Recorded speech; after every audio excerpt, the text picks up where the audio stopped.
So first, I think not just because I'm here, but this is one of the most inspiring panels that is there. When you hear the stories, you will really moved. We have somebody who will talk about how AI in oncology really helped them change their lives. We have a physician who kind of breaks protocol to be able to get the patients the right treatment. We have people who have run an AI company that's so successful that they are able to take over some of the radiology centers that they work on. So it's a fantastic panel. We'll go with more detailed introductions. Yeah, Kevin Knopf is an MD, MPH, and he's a hematologist, oncologist within the leadership team of Highland Hospital. In addition to that, he's also a chief medical officer within a leading genomics company. We have then Royse. As introduced, he's a partner at Haynes and Boone, and he's also a board member of Cancer Patient Lab, and he's a Silicon Valley Advocacy Chair of PanCan, I think a very active member within the industry. Next, we have Dr. Michael Sossong. Okay. He's a PhD graduate from University of Illinois, Urbana-Champaign, and he's the chief scientist at LifeVoxel. And within that, he's helped develop several innovative products. Then we have Kovalan. Kovalan is on a mission to close the gap between health and sickness through early disease awareness with AI. And since 2009, he has led development of Radiology AI platform backed with $10 million in grants. That's 14 plus patents, piloted site, and saving millions of lives. So I think AI and oncology is a very interesting topic. What is less talked about is that AI and cancer are very similar in their core properties. Cancer cells are fundamentally adaptive. So that's and AI is about, again, self-learning, right? AI is supposed to be where a tool where software has reached a point where it will learn by itself and expand. And the tough part about cancer cells, for example, if you are looking at prostate cancer, if one line of treatment blocks their ability to get to feed on a particular food source and get the details, then they learn, adapt, and get another. So that's where, but I'll leave it, start on a note, a very inspiring story, Roger. I think we'll start with your story. I'll leave it to you. From the time I've heard it, I think it's been very inspiring. Okay, well, thank you very much, and thank you for asking me to be here. My name's Roger Royse. I'm a lawyer in Palo Alto. I do a lot of work with cancer technology startups, and I started doing that about 2 years ago when I was diagnosed, and I took a very particular interest in this sector and immediately went out to my network to see what's new in cancer technology therapy, and I was really amazed to see what's out there. And now I spend a lot of time promoting companies that do what some of you are doing here. So the way I was diagnosed seems to draw a lot of interest, because I might be the only person you've met so far who probably wouldn't be here right now if it weren't for artificial intelligence. In fact, that's one of the few things that my doctors all agree on. If it had not been for early detection, my prognosis would be way worse than it was. And again, I probably would not have made it this far. 2 years ago, I read about a liquid biopsy blood test called Gallery by Grail in a book by Tony Robbins and Pete Diamandis. And so I set out to get that test. Now, my doctor would not prescribe it because he was skeptical. He said, you don't have symptoms, you don't need a test, it's unnecessary. I advise you not to get that test. So I went to a second doctor who also would not prescribe the test. Finally, I found some telemedicine doctor who I'd never met who said, it's just a test. And I got the test, and the test detected a signal for pancreatic cancer. And if you are ever told by a doctor that you have cancer, the next words you want to hear are, we caught it early. And fortunately, they caught it early. but they never would have got it until probably towards the end of my life, if not for this test. Now, the reason I'm telling you that story is because the Gallery test, it analyzes methylation patterns in blood. It's a blood test. That's all it is. It takes your blood and looks for biomarkers. And it relies on artificial intelligence to pick out those patterns, because that's one of the things AI does really well, right? It can find patterns. And based on what the machine will tell you, you know, what it shows the machine, it will tell you that, yeah, we found a pattern here that looks like cancer, and not only that, it looks like it came from this tissue of origin. And that's incredible. I mean, that is amazing. And again, this is a life-saving technology, and I feel like it's only the start of where AI is going to go in oncology. Yeah, I think fantastic. Of all the things I've heard, I think total inspiration. Next, over to Dr. Kevin. What's the state of AI in 3 diseases? Do we hear more such stories? Is it curable? Is it extending life? You can pick cancers, and over to you. I think where we are with cancer care, particularly in America, is that we have some cancers that are curable if they're caught early, and usually surgery is involved if they're a solid tumor. We have a lot of cancers where we're prolonging overall survival because of new drugs, but we haven't increased really the number of curable cancers in America that much in the 20th century. There have been some great strides like imatinib, which now cures CML, but for solid tumors, we don't really have a lot of improvements there. So I think we in clinics spend a lot of time definitely trying to identify patients who are curable and cure them, and then with the other patients trying to figure out how to make them live longer. And that's where a lot of individual precision decision making is necessary. Now, there are a lot of cancers where we could cure them without any AI if we just sort of applied some distributive health economics. For example, if we could vaccinate the world for HPV and HPV, we'd eliminate 6 cancers. And metastatic cervical cancer is a cause of huge suffering in the third world, and it's also on the rise in America. In America, probably the cancers you see the most in clinic would be breast cancer, colorectal cancer, and lung cancer.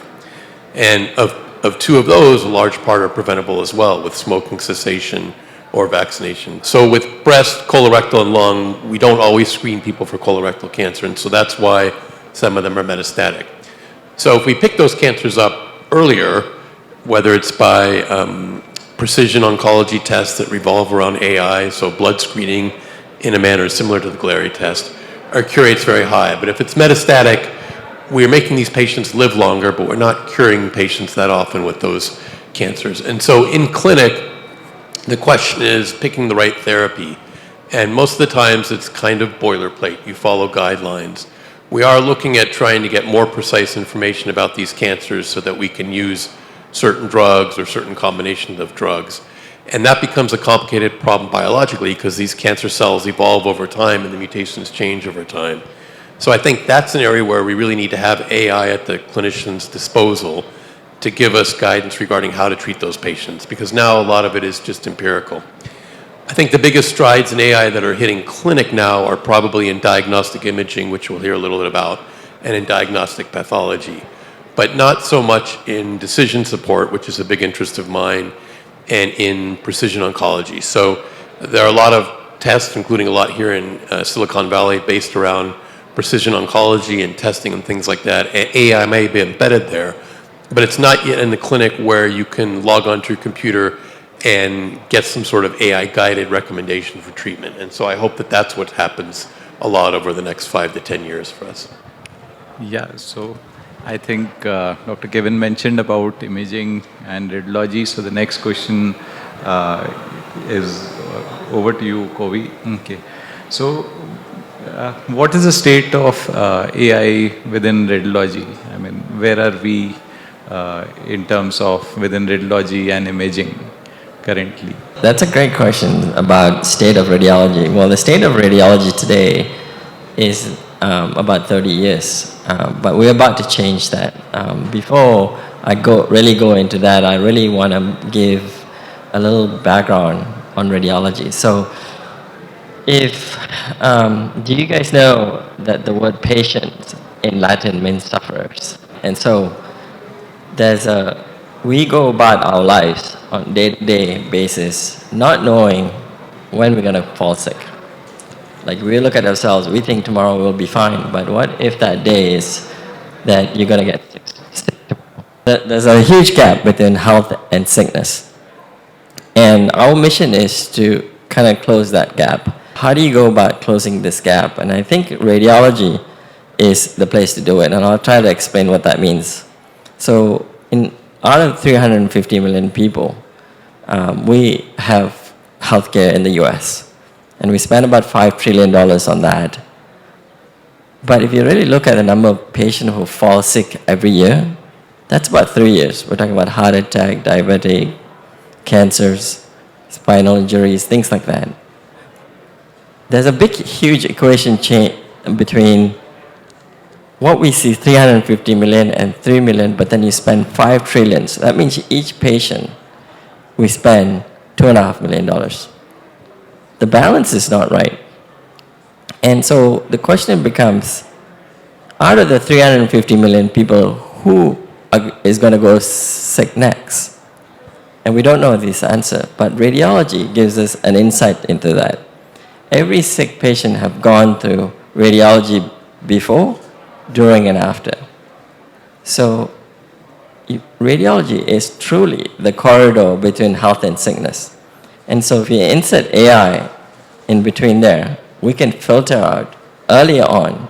And if we can do early disease awareness, then we can save more lives. And if we do get that disease, there's a better chance of recovering.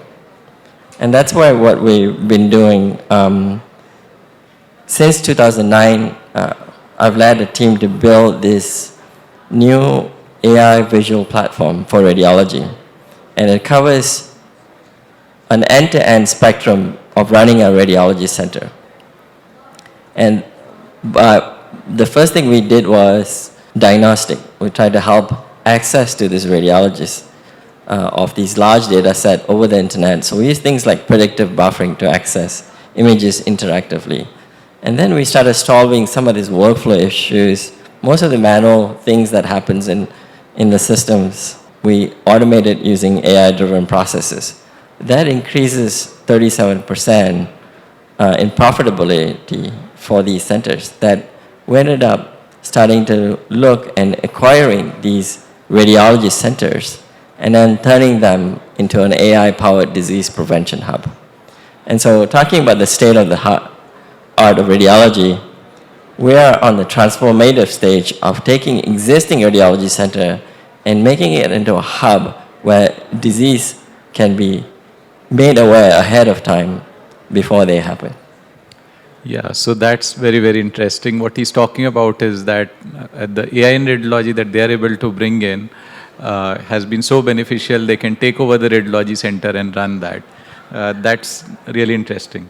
Yeah, Dr. Michael, so what's it like really in being able to come up with an algorithm or implement? What are the challenges you see in actually implementing AI in any setup? Yeah, so a big part of the challenges, it's really in getting AI results in front of physicians, and I think building it on the same platform, what LifeVoxel has done allows AI developers to get their results in front of physicians as soon as possible and aid in the detection. And part of that, we worked with a breast cancer AI detection company, and the results that they saw were, 45% of cases could be diagnosed earlier, could be detected earlier. They saw a 70% reduction in the workload of the radiologist because, and this is simple region of interest labeling, labeling scans as, high risk, medium risk, low risk, so that they could kind of do that. And that also helps prevent burnout because you have 30,000 radiologists in the US and, we're doing, hundreds of millions of mammograms. So doing those reviews and adding the AI to that really reduced the workload on these radiologists and resulted in, you know, a 20% overall improvement.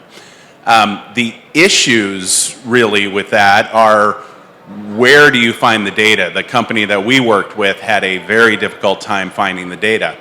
But that's where having a platform that works with the imaging centers that can also support that AI development work. So going in and accessing that patient data, having the patient history and, you know, outcome, along with the input from the radiologist to do the labeling of the data, that really gives AI developers a access to data that just isn't available now. So it's also very, it has a broad demographic. So we work with clinics in El Paso and New Jersey and Brooklyn and Iowa.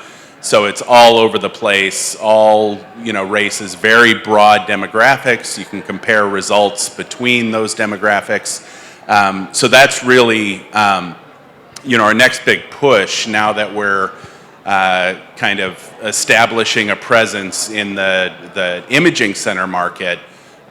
We can start building this large-scale data set to allow AI developers to come in, access that data, train their data, and then make further impacts in AI detection of cancer. I'll just put a clarification question on that.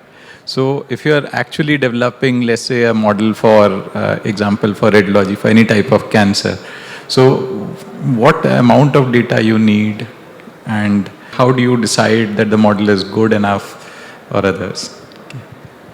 So you go through essentially you take your data set, and typically those are, you know, tens of thousands of studies, and they're, you know, you have to have positive cases and negative cases. You need to go through, have your AI train on that. I mean, there's other approaches where you can do, you know, segmentation and identification of regions and other things, but if you really want it to establish a risk level, you're going to need positive and negative cases. You take a piece of that data set, you have to set it aside, but it's still part of your original training data set. And a big part of the issue is you know, you can go to Johns Hopkins and say, oh, you know, can I have access to your radiology data? That's still a very limited demographic. And usually, you know, for example, the breast cancer detection that we worked with had on the order of 30 or 40,000 studies. That's really not enough to get, you know, really good results out of AI. You want hundreds of thousands of studies, but that data just isn't available. On our systems now, we have millions of mammograms that can be analyzed, all with full, you know, history of disease. And because it's mammograms, they're usually done yearly. So you have time progression of that disease. So even before you're able to detect it, you have historical mammograms. So it's very challenging now to get the data, get enough data, and have it be high enough accuracy. And even after that, we've seen cases where the FDA has pulled clearance because of false positives, because, you know, they trained it on one demographic and you take it anywhere. And there's, you know, a lot of diverse representation here. A model that's created on, you know, Mayo Clinic data in, you know, Minnesota is not going to apply to somebody in Malaysia. So I think that's where kind of democratizing the access to that data, to the, you know, having a more diverse data set can really help the AI developers come in and improve early detection, you know, AI progress in radiology. Yeah, great. So Dr. Kevin, he's a leading proponent of precision medicine. And my question is, in a time when, due to risk of litigation or other reasons, you have got a whole set of guidelines that clinicians are expected to follow. So, how many clinicians actually practice or oncologists practice deviation from the protocols, and how do you do it? Yeah. Yeah, in oncology, there are widely accepted guidelines that most oncologists follow, having to do largely with what kind of surgery you do, what kind of radiation, and your chemotherapy, immunotherapy choices. And if you follow these guidelines, most of the time you'll get a good result for your patient. And I think that most oncologists are very comfortable following those guidelines day to day. In order to go outside the guidelines, I think it requires a lot more background understanding. It requires reading articles. It requires a little bit more scientific thinking. And the way to do it legally, I think, is you have a conversation with the patient where you explain why you're going to try something, and then you put guardrails on it. You try it and see if it works. So there's a lot of examples of N of 1 results. There are some very prominent oncologists who have clinics that focus on precision oncology, and they're sort of out in front, and then as they get something that becomes, very tangible, then it can become incorporated into a guideline. But one of the things I think about I'm largely following algorithms that are not that difficult. They're sort of algorithms I've learned along the way. And I spent all this time in college and medical school and residency and fellowship reading the science and trying to understand things. And so I think that where I'm really thinking the hardest is when I'm coming up with something that's not on a guideline in a positive way. That requires sort of scientific thinking. And the second case where I'm really thinking hard is when I do something called de-escalation. So the guidelines and the way American oncology is set up in particular, we end up overdiagnosing a lot of patients, overtreating a lot of patients, using more chemotherapy than we should.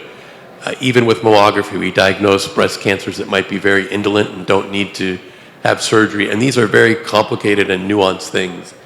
So when I think about what AI will replace in the decision support spectrum, I think that if you're following guidelines, and that's pretty much all you do clinically, that AI can have a lot of competition there for that sort of thing. So I don't know how it will become incorporated into the clinic, but if you're just sort of looking up guidelines and following them, that's something that a decision support system could do. To think more about treatment outside the box or about de-escalation, both of which do carry some legal risk in America, requires, I think, a higher, sort of more critical level of thinking and a deeper level of understanding. And we're very focused on American cancer care a lot of the time, but the rest of the world has some very different problems than we do. For example, in India, patients have to pay out of pocket for their cancer care. That means they have to pay for each drug or each scan, each test, and it requires a lot of thinking to say, well, I don't really need a PET scan here, I can use an X-ray. Or I don't really need to use this test, I can just sort of rely on my history and physical. Or to actually look at a clinical trial of drugs and say, well, they don't really need this drug, they could get this drug instead. And de-escalation may be helped by AI. Over time, I think maybe it'll bring people the opportunity to de-escalate. But if you talk to the individual patient and you really try and get to their goal, they either want to be cured of their cancer, or if that's not possible, they want to live as long as possible with a good quality of life. I think that's where de-escalation has a big role. And I've given talks on de-escalation, and I'm part of a group called Common Sense Oncology that's a worldwide international organization that talks a lot about de-escalation. So the term de-escalation basically means getting back to the care that the patient really will benefit from. And so I think to go and veer from guidelines to either de-escalate or to find something that's unique takes more sort of thinking, more scientific background, and a good understanding with the patient. And I think if you do it right, you're not really putting yourself at big legal risk, I think, yeah. So where would you want AI? Would you want more on the discovery, the diagnostics, or the operational support? I think AI will help with diagnostics, which is a lot of what we're doing with radiologists. It'll help a lot with pathology. I think where we have trouble with cancer care is the biology of metastatic disease, how it changes over time, how the genes are expressed, the RNA, the protein.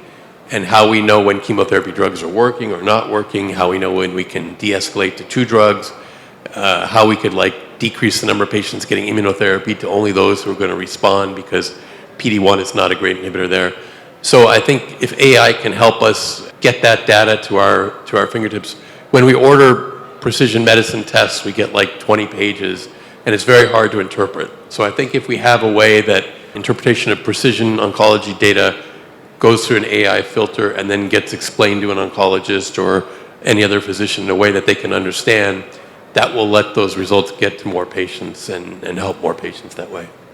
Okay. First point also I would want to emphasize, I think Dr. Kevin talked about spending time on research papers and others. With cancer, you would definitely want a clinician who is updated, up to date, and is able to break the guidelines and step out for the treatment. So that's one positive thing. And second, yeah, a lot of good use cases for AI told by Dr. Kevin. So we're going over to Roger. Okay. So 2 questions. One, you have been associated or you have idea about NCI and other institutions. So which are the institutions that are funding? And second question is, where do you think are the funding opportunities that are there? Before I get to that, doctor, you said a mouthful there. and as a patient, I do want to comment on a couple of things. I guess, first of all, I'll just tell you personally, the way I've used the technology, especially AI, was first obviously in diagnostics. But also, once I got into treatment, what I found out that under U.S. standard of care, you kind of get the same treatment, before it's after they know what the mutations are, but you kind of get the same set of chemotherapies. I had 7 in total by the time I was done, not knowing whether they're going to work or not. And I don't want to tell you how bad chemotherapy is. It is not pleasant at all. I'll leave it at that. So if I don't have to have it, I don't want to have it, but you don't know. So I went through it, and I did 3 months, and then they did a biopsy, and they said, well, we got bad news. That chemotherapy, it didn't help at all. We chose the wrong ones. You had, quote, no treatment defect, unquote, according to the scientist, the pathologist. And then we switched to a different set, and I don't know if that worked. Well, since then, I found a company from Hungary, and what they do is they took a look at those mutations, they analyze data from all over the world, and again, the machine spits out a report, and it says, these are the drugs that are likely to work on those mutations, these are the ones that won't. Boy, do I wish I'd had that report a year ago. It would have saved me 3 months of suffering. And there's no other word for it but suffering, unnecessarily. So, I think that's one huge application where I think the machine can help a lot. Then the second thing, you made a comment about the 20-page reports. I know exactly what you mean. I bought every report in the world that was available because I'm a no stone unturned kind of person. And I got one, it was about 20 pages. It's called a proteomics report from a company called mProbe. And I gave it to my oncologist, and he says, what do you want me to do with that? And I said, well, this should inform your treatment. And he says, it's 20 pages. He said, plus, I don't even understand half these words. I'm not making this up.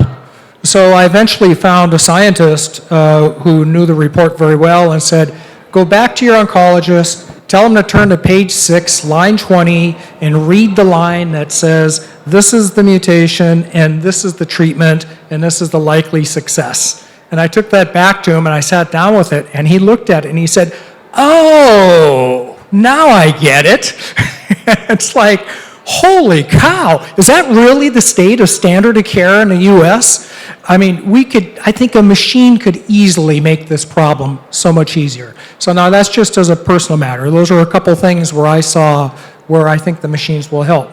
At a higher level, the problem I think with AI is that I'm giving you all the good news where it kind of got it right. This is a high-risk business. What if it hallucinates? What if it gets it wrong? About 5 minutes before I came on stage, coincidentally, an article just dropped in Fortune, you should go read, by a friend of mine named Vivek Wadhwa. And he talks about how this might be the end of large language models because of that. And he called, I think he used the phrase that AI LLMs are brilliantly stupid. In other words, they can analyze massive amounts of data and give you a summary of what they say, but they can't really reason, right? They can't, they don't have that reasoning ability that humans have. And that's kind of the next phase of AI, is to be very targeted, and to do more statistical analysis. And that's what he's doing over in India right now with his company. And that's the companies that I'm seeing. Diagnostics for sure.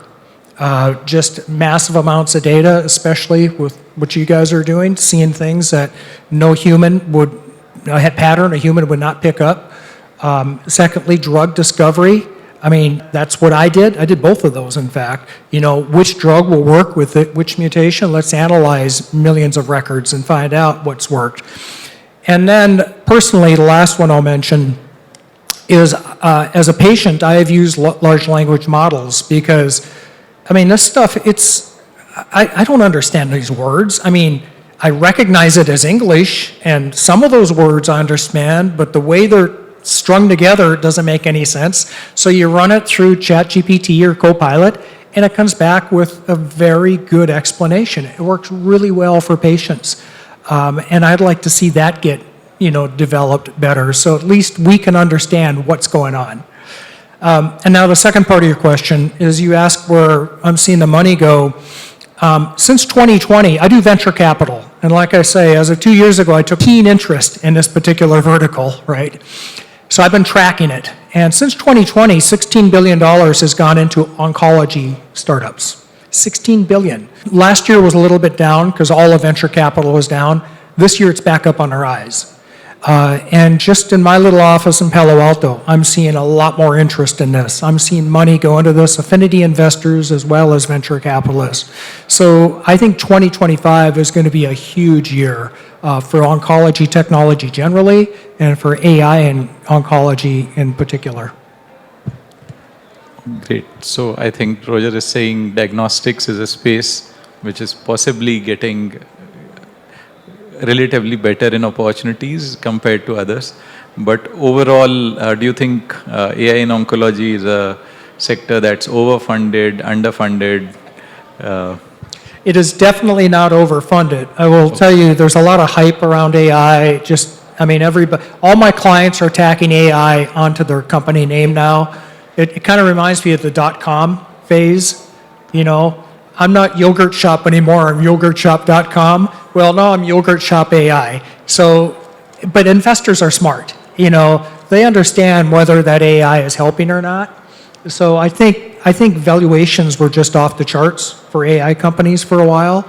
And I just feel like things have kind of returned a little bit to normal, and we're kind of seeing what the limitations are, and I don't know that we have any winners yet. I feel like it's a less overheated environment, and certainly will be going forward. You mentioned about within the clinic, what are the cases on AI and others. How reliable do you think is prediction really in actual practice? Is it just, so I'll rephrase the question. Is cancer largely a genetic disease, and in that case, should the money go into ensuring that people in this room, everybody has the test done? Or is it that we should use non-genetic data to be able to predict for people, and those results may not be reliable? So I think the state of AI maybe is a little different in the clinic than it is in the companies that are being funded and the papers that are being written. So I spend a lot of time reading the papers and NEJM AI and reading about what can be done. What's actually done in clinic right now, at least in my clinic, is very little. So we have one sort of AI thing that tells me I'm not moving my mouse enough when I'm actively sitting there typing. We have another sepsis prediction model, which is obvious to anybody who's taking care of the patient. And then I have some sort of AI that tells me not to order a PSA because it's not a screening test that's universally accepted when I'm ordering it on a patient with metastatic prostate cancer. So right now, I think I'm just having hallucinations when I use AI in clinic.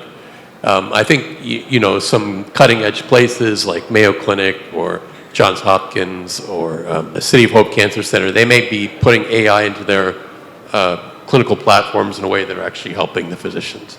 So of the big use cases for AI in oncology, imaging, I think, is being used in some centers, and I've heard some feedback about that. Digital pathology for sure is out there, and I've heard some feedback about the precision oncology is not there as much as we'd like. So as an example, there's a paper that was in the New England Journal about a patient with lung cancer and an ALK mutation, where they followed the mutation over time and they kept changing the therapy as the mutation changed. And it was done at the Broad Institute at MIT with Harvard Medical School. And it was really, really a great work. But that was only work that could be done with a lot of resources at a place like that at the time that the paper was written, which is, I think, about 10 years ago. But that same concept of following the tumor and how the genetics change and how you change your treatment should be available to every oncologist in America. Could be available to Iowa, because the data is there from the molecular biology tests you run, and then the software could sort of tell you now's the time to change to this IB or that IB. So I think that's the big hope, that we'll get that sort of thing coming to the computer for all oncologists to use, rather than just those who are affiliated with the Broad Institute. Because it helps a certain percent of patients who are able to go to a place like that, but a lot of patients are not able to benefit that much. And worldwide, we have a lot of patients with very curable cancers with very old drugs who just don't get cured because of economic inequalities, which is a separate problem that I think a lot about. But we'd like to democratize care, and so I think that AI-guided precision oncology, AI-guided digital pathology and imaging has a chance to democratize care in America and other countries. Yeah, thanks. One of the research interests, at least for Dr. Kevin, that comes up is cost related. How do you bring efficiency? Yeah, back to you, Kovey. Okay. So what's your moonshot? 10 years, how do you see AI would have transformed imaging and radiology?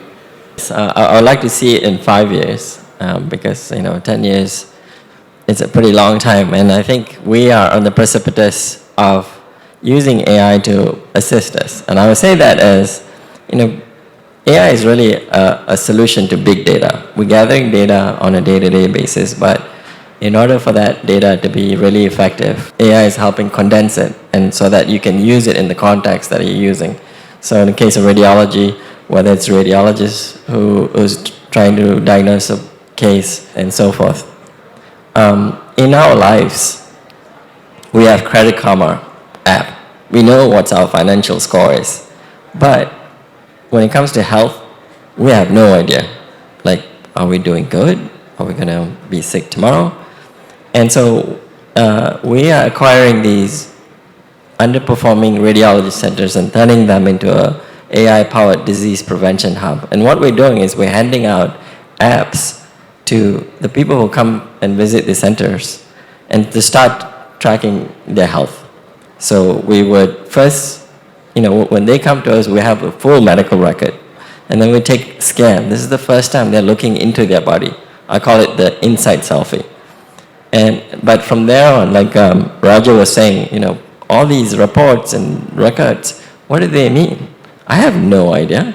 And so there's an app, we call it Health Karma, will allow you to start thinking about, this is what's the state of my health is, this is my score, and I can then start doing other things that can help me. So, tracking myself through, say, an Apple Watch, maybe take a genetic studies. And if I really don't feel well and I need access to the doctor, I don't need to call and make an appointment. I just press a button. The doctor comes on through our physician network. You start talking to them, and if you need more care, that doctor has a full understanding as who you are. Today, when you go see a doctor, the doctor has 10 minutes. And within that time, we heard the panel earlier that you're sitting in front of the computer most of the time. But what if the doctor has an app and you have an app, and it's called Health Karma, and when you talk to the doctor, you look it up and go, I know what's going on. It's a summary of everything that's happening to you. And within the 5-10 minutes that I have, I can give you better care. And so I would like to see this happen in 5 years. Yeah, so Dr. Michael, slightly related, a question that's new, just thought up.